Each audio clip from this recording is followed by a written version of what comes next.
শতখান চিঠি দিয়া কুফায় ডাকে ধোকা দিয়া 150 খান চিঠি দিয়া কুফায় ডাকে ধোকা দিয়া আবার তারাই শেষে বাবা শহীদ করে তারাই শেষে বাবা শহীদ করে ইয়াজিদের বদ কারণ নীল আকাশ আজ লাল হইল যেন রক্তেরই বরণ নীল আকাশ আজ লাল হইল যেন রক্তেরই বরণ এ জালেমেরা ঘিরে ঘিরে তীর মারিল ইমামের জালেমেরা ঘিরে ঘিরে তীর মারিল ইমামের কাতর হালে বাবা ইমাম হোসেন কাতর হালে বাবা ইমাম হোসেন খোদাকে করেন স্মরণ নীল আকাশ আজ লাল হইল যেন রক্তেরই বরণ নীল আকাশ আজ লাল হইল যেন রক্তেরই বরণ কারবালার মরুর পরে ইমাম হোসেন লড়াই করে কারবালার মরুর পরে ইমাম হোসেন লড়াই করে আবার 3 দিন ধরে বাবা না দেয় পানি 3 দিন ধরে বাবা না দেয় পানি ইয়াজিদের বদ কারণ নীল আকাশ আজ লাল হইল যেন রক্তেরই বরণ বাবারা আমার পর্দার আড়ালের মা খালা গো ইমাম হুসাইনকে যারা বাবা দাওয়াত করেছিল তারা কেউ অমুসলিম ছিল না রে বাবা তারা ছিল সকলেই মুসলমান তাদের মনের বাসনা কি ছিল বাসনা ছিল একটাই ইয়াজিদকে আমিরুল মুমিনিন বলে মেনে নিতে হবে খলিফা বলে মনে নিতে হবে আমার হুসাইনকে মা ফাতেমার বেটাকে শেরে খোদা আলীর বেটাকে আমার দয়ার নবীজির নাতিকে বাবা তার কাছে মুরিদ হতে হবে এই ইয়াজিদ একটা ছিল মদখোর এই ইয়াজিদ একটা ছিল বাবা মদখোর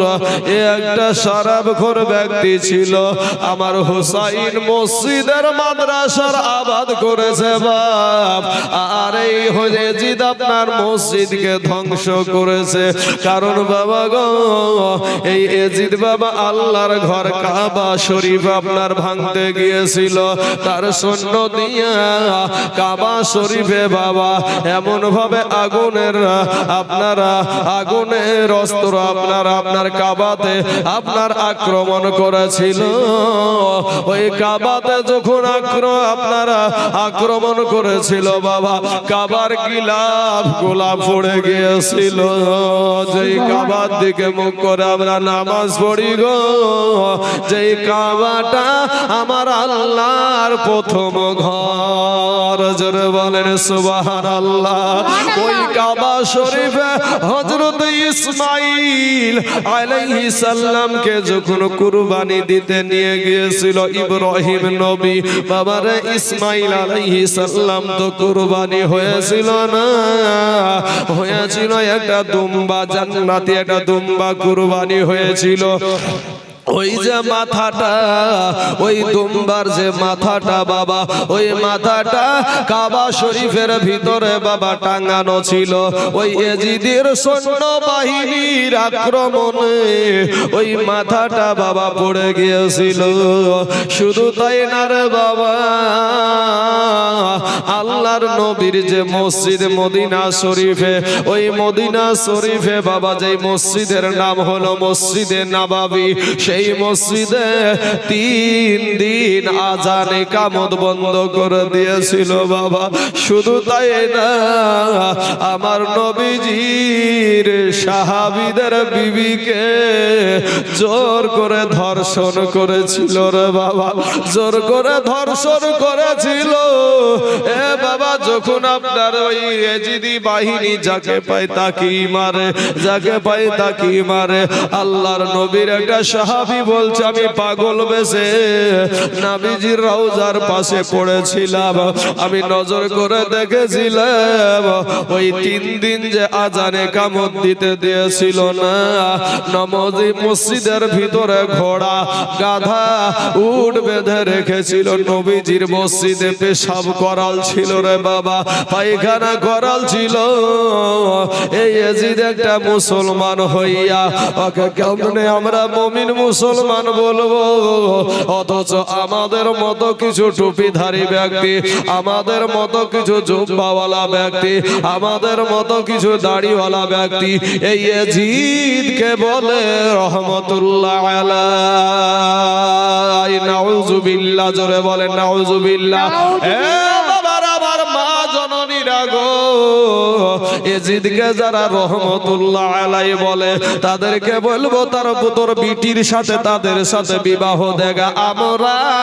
এজিদি বংশকে বিটি দিব না। ঠিক না বেটি? তো এই পাগল বেশে যে ব্যক্তি নবীজি রওজার পাশে আছে, উনি বলছে যে যখন আজানের টাইম হতো তো আমার নবীজি রওজা মুবারক থেকে আমার নবী আজান দিতেন। জোরে বলেন সুবহানাল্লাহ। ও বাবাজি, ইমাম হুসাইন এই এজিদি বাহিনী বাবা এত কঠোর ছিল, এত কঠোর ছিল, 6 মাসের শিশু 72 জনের কাফেলা নিয়ে ওই কারবালার জমিনে গিয়েছিল বাবা। তার মধ্যে দুধ খাওয়া বাচ্চা, তার মধ্যে দুধ খাওয়া বাচ্চা, কেউ বলেছে 12 মাসের বাচ্চা, কেউ বলেছে 6 মাসের বাচ্চা। আচ্ছা 6 মাসের হোক আর 12 মাসের হোক, দুধ খাওয়া তো বাচ্চা নাকি? এই দুধ খাওয়া বাচ্চাকে ওই এজিদি বাহিনী বাপ ছাড়েনি, তীর মেরে তার কলিজাতে তীর মেরে তাকে দুনিয়া থেকে বিদায় করে দিয়েছে। বাবাজি একা করতে করতে বাবা গো, যত পুরুষগুলা ছিল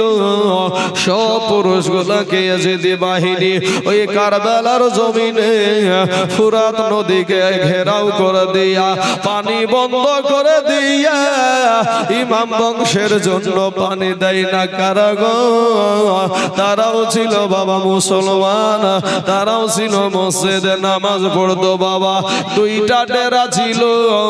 একটা ছিল এজিদি দলের ডেরা আর একটা ছিল আমার মা ফতেমার বেটার ডেরা। ওই ডেরাতেও আজান হয়, এই ডেরাতেও বাবা আজান হয়, কিন্তু কোন ডেরাতে আপনি নামাজ পড়বেন, কোন জামাতে নামাজ পড়বেন, এজিদের ডাই না হুসাইনের ডাই? আমাদের এই সমাজে যদি আমরা পেতাম তাহলে তো বাবা আমরা হুসাইনকে আমরা বুকে টেনে নিতাম, হুসাইনের জন্য জীবন খানা কুরবানি করে দিতাম। কারণ এটা আমাদের নবীর নাতি গো। ওই নবীর নাতিকে কিভাবে শহীদ করেছে একটু শুনে যান বাবা। সবাই যখন শহীদ হয়ে গেল, এন্দিমিন টাইমে হুসাইন বলে, বোন জৈনব রে, ওরে বোন জৈনব, তুই আমার মায়ের পেটের বোন রে জৈনব। কুলসুম রে, আমি তুই আমার মায়ের পেটের বোন, কাছে করে নিয়া আমার হুসাইন 2 বোনের এই চুরি পড়া জায়গাটাই বাবা চুমা দিয়ে দিল। এই জায়গাটাতে যখন চুমা দিয়ে দিয়েছে বোন তখন করেছে কি ইমাম হুসাইনের গলাতে বাবা চুমা দিয়েছে। হুসাইন বলে বোন জৈনব রে, চুমা দেওয়ার জন্য আমার কপালে চুমা দিলি না, ঠোঁটে চুমা দিলি না, গালে চুমা দিলি না, গলাতে কেন দিলি রে বোন? জৈনব বলছে ভাই গো তুমিও তো আমার কপালে চুমা দিলা না, ঠোঁটে চুমা দিলা না, গালে চুমা দিলা না, আমার হাতে কেন দিলা গো ভাই তুমি আগে বলো। বলে জৈনব ওরে আমার মায়ের পেটের বোন, শোন রে বোন শোন, আমি হুসাইন, আমি আজকে মুহররম মাসের 10 তারিখ শুক্রবার রে বোন, আমার নবী বলে গেছে রে, আমার নানা জান বলে গেছে আমার নানার উম্মতের জন্য, সুতরাং আমাদের জন্য বাবা আমার নবী বলেছে আমার নাতি আমার হুসাইন কারবালায় শহীদ হবে। এই কথা আমার নানা বলে গেছে রে বোন, আমি যখন শহীদ হয়ে যাব বোন রে তোদের দুই হাতে এজিদি বাহিনী দড়ি দিয়ে বেঁধে টানতে টানতে তোদেরকে দামেস্ক নিয়ে যাবে রে বোন। এর কারণে ওই দড়ি বাঁধার পূর্বে আমি হুসাইনটা চুমা দিয়ে দিলাম। এবার তোরা বল আমার গলাতে কেন চুমা দিলি? হুসাইনকে বলে ভাই আমরাও জানি গো আমার নানা বলে গেছে যে আমার তুমি নানার উম্মতের জন্য কারবালার জমিনে শহীদ হয়ে যাবা। আজকে শুক্রবারের দিন জুমার আগে আগে ও ভাই যা তোমাকে শহীদ করে দেবে, তোমার গলা কারা কেটে দিবে, যে গলাতে ওই এজিদে বাহিনীরা শির ছুরি চালাবে ওই গলাটাই আমি তোমার মায়ের পেটের বোন আমি একবার চুমা দিয়ে দিলাম। জোরে একবার বলেন সুবহানাল্লাহ। এবার সবাই কি সান্ত্বনা দিচ্ছে, একটা নয় দুটো নয় বাবা 72 জনের ভিতরে আপনার যারা পুরুষ ছিল একের পর এক যুদ্ধে যায় আর একের পর এক লাশ নিয়ে এসে আমার হুসাইন দাফন করে গো বাবা। আরে আমার বাবাজিরা আমার মা খেলা গো শুনে জানাজ রাতের বেলা মা হুসাইন শুধু কাঁধে করে আপনার লাশ গোলা নিয়ে এসে দাফন করে রে বাবা। ইন দ্য মিন টাইমে বলছে বোন রে এবার আমাকে বিদায় দে, এবার আমাকে বিদায় দে, আমি হুসাইন যতক্ষণ মাঠে না নামবো ততক্ষণ পর্যন্ত এই যুদ্ধ বন্ধ হবে না, এই যুদ্ধ বন্ধ হবে না।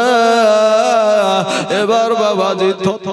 থর করে কাঁপতে কাঁপতে আমার হুসাইনের একটা বেটা যার নাম হলো জয়নাল আবেদিন থর করে জ্বরে কাঁপছে রে বাবা, কখনো হুশ কখনো বেহুশ।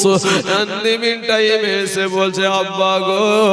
আপনাকে কারবালার জমিনে যেতে হবে না গো আব্বা, আমি আপনার একটা যুবক ছেলে তরুণ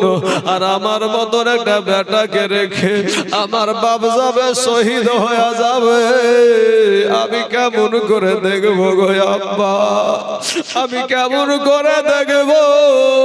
আমি এটা দেখতে পারবো না গো আব্বা। আমার হুসাইন বলছে বেটা জয়নাল আবেদিন গো যায় না রে বেটা, তুমি যদি চইলা যাও তাহলে এই হুসাইনি সিলসিলা এখান থেকে বন্ধ হয়ে যাবে। ও বাবাজি ওই সিলসিলাটা এখন পর্যন্ত খানকার মাধ্যম দিয়ে চলে আসছে বাবা, খানকা শরীফ দিয়ে চলে আসছে একের পর এক উনার বাপ উনি উনার বাপ উনি উনার পীর উনি উনার পীর উনি উনার পীর উনি এই করতে করতে বাবা হুসাইন পর্যন্ত ঠেকে যাবে এই সিলসিলাটা বন্ধ হয়ে যাবে রে বেটা তুই যদি যুদ্ধের ময়দানে গিয়া শহীদ হয়ে যাস তাহলে এইটা বন্ধ হয়ে যাবে বেটাকে অনেক বুঝানোর পর বেটা রাজি হলো হওয়ার পরে এবার বাবা বোন জৈনবকে একটা ডাক দিয়ে বলে বোন জৈনব রে এবার আমাকে বিদায় দে হুসাইন কি বলছে দেখেন হুসাইন একটা ডাক দিয়ে বলছেন যে ওরে বোন জৈনব তুই হলি আমার মায়ের পেটের বোন এবার আমাকে বিদায় দে কিন্তু বাবা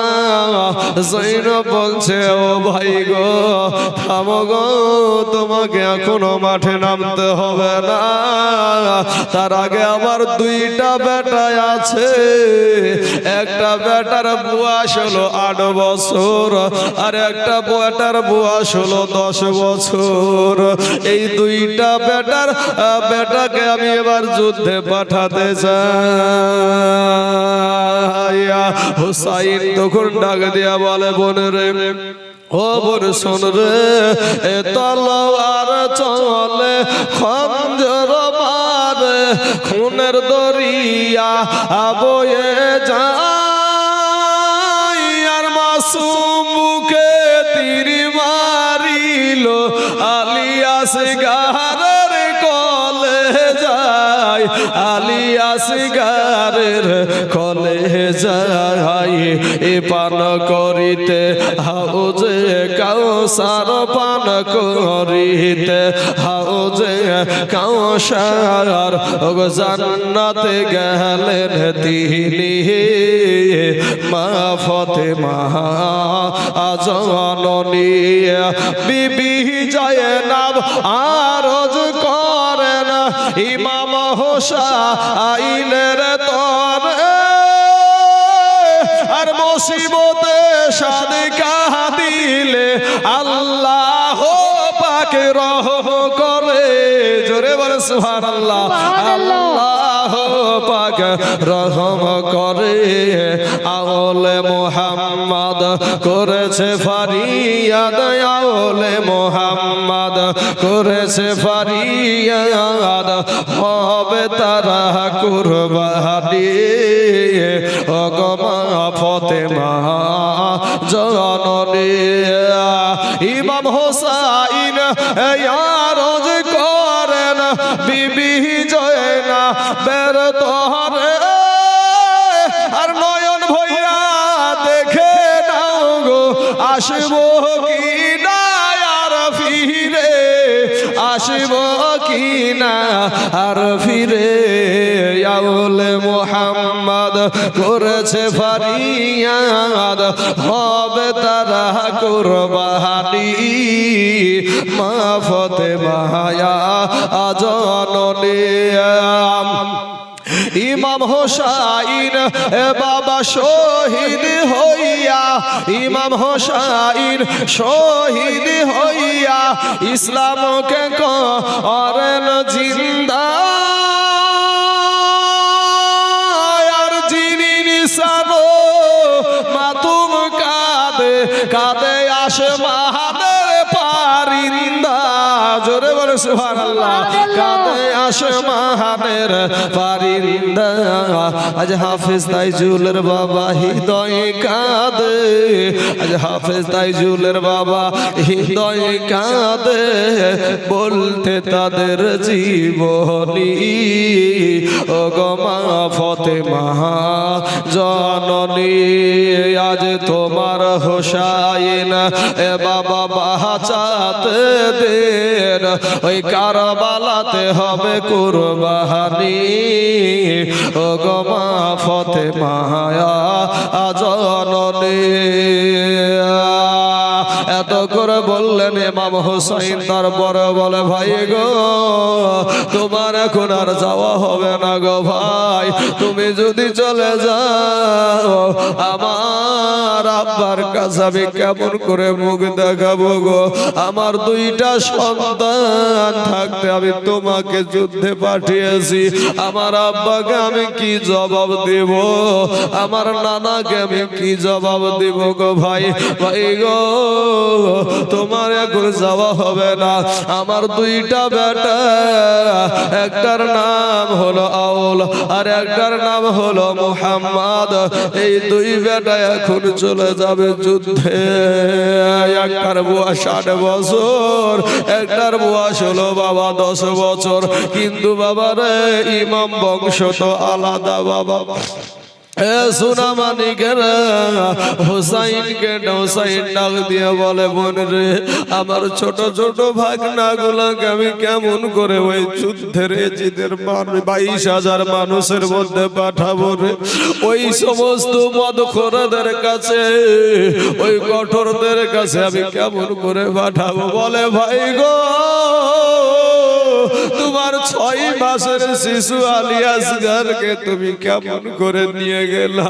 কেমন করে তাকে দুনিয়া থেকে বিদায় করে দাফন করে লাগো ভাই, আমার বেটা আমার দুই বেটা যাবার জন্য প্রস্তুত হয়ে আছে গো ভাই জান। হুসাইন তারপরও রাজি হলো না, জৈনব তখন চিন্তা করছে যে কি করে রাজি করা যায়, তখন একটা কথা ডাক দিয়ে বলল ভাই গো তুমি আমার মায়ের পেটের ভাই, ভাই গো একটা কথা বলি শোনো গো, একটা কথা বলি শোনো, আমাদের জনম দুঃখিনী মা আমার মা ফাতেমা একটা চাদর পরে বেড়াতো, 72 খানা তালি ছিল, 72 খানা তালি ছিল, কিয়ামতের দিন যেই চাদর দিয়া নবীর উম্মতকে ছায়া দিবে, ও ভাই ওই মা জননীর ওই চাদরের কসম দিয়া বলি ভাই তুমি যাবে না আমার বেটারা যাবে। হুসাইন বলে বোন জৈনব রে এই কারবালার জমিনে আজ আমার নানা যদি না হতো রে বোন এই পানি হতো না, এই ইয়াজিদের বংশরা সৃষ্টি হতো না, ওরে বোন জৈনব আজকের তুই এখানে তুই আমার মা জননীর আমার চাদরের দোহাই দিয়ে দিলি। এবার হুসাইন চুপ হয়ে গেল বাবা, দুই সন্তানকে ডেরার ভিতরে নিয়ে গিয়া সুন্দর করে বাবা সাজায়া দিয়া, মাথায় একটা পাগড়ি পরিধান করে দিয়া, তরবারি হাতে দিয়া, ছোট ছোট ছেলে বাবা তরবারি কেমনে চালাবে, কিন্তু বাবা রে বুকে একটা ইমানি জজবা আছে, বুকে একটা বাবা ইমানি শক্তি আছে। খয়বারের যুদ্ধে বাবা কয়েকদিন যুদ্ধ চলছে, কিন্তু যুদ্ধে জয় কেউ হচ্ছে না, ইসলাম জয় হয় নাই, বিধর্মীরাও জয় হয় নাই, যুদ্ধ চলে যাচ্ছে। আমার নবী একদিন বলছে আমি আগামী কাল এমন একজন ব্যক্তির হাতে আমি ইসলামের পতাকা তুলে দেব, ইসলামের ঝান্ডা তুলে দেব, আগামীকাল তার হাতে ইসলামের জয় হয়ে যাবে। জোরে বলেন সুবহানাল্লাহ। এ বাবাজি সকল সাহাবীরা মনে মনে চিন্তা করছে, মনে হয় সৌভাগ্যবান আমি মনে হয় হব, ও মনে করছে আরেকজন মনে করছে আমি মনে হয় হব। কিন্তু বাবা পরের দিন আমার নবী বলছে কোথায় আমার জামাই হযরতে আলী কোথায় বলো, বলে আলী তো আসতে পারে নাই ইয়া রাসূলুল্লাহ, তার চোখে বড় যন্ত্রণা চলছে এর কারণে আসতে পারে নাই, বলে তাকে ডেকে নিয়ে আসো। এবার যখন ডেকে নিয়ে এসেছে বাবা, এবার বলে আলী তোমার কি অসুবিধা হয়েছে বলো বাবা। আমার দয়ার নবীর জামাই হযরতে আলী বলছে নবী গো আমার চোখে বড় যন্ত্রণা হয়, ব্যথা হয়, কিন্তু বাবা রে ডাক্তারেরও ডাক্তার আমার নবী, বৈজ্ঞানিকেরও বৈজ্ঞানিক নবী আমার, ওই নবী বাবা মুখের থুথু মুখের লালা বের করে চোখে লাগায়া দিলেন। হযরতে আলী বলে যে নবী নবী গো, আমি আগে যা দেখতে পেতাম আপনার মুখের লালা মুবারক লাগানোর পরে তার চাইতে আমি বেশি দেখতে পাচ্ছি গো নবী। জোরে বলেন সুবহানাল্লাহ। বাবাজি ও সোনা মানিকের আমার ভাই জানেরা, এবার আপনার ইসলামের পতাকা আপনার হযরতে আলীর হাতে দিয়ে দিলেন। এবার হযরতে আলী যখন যুদ্ধে চলে গেলেন, যুদ্ধে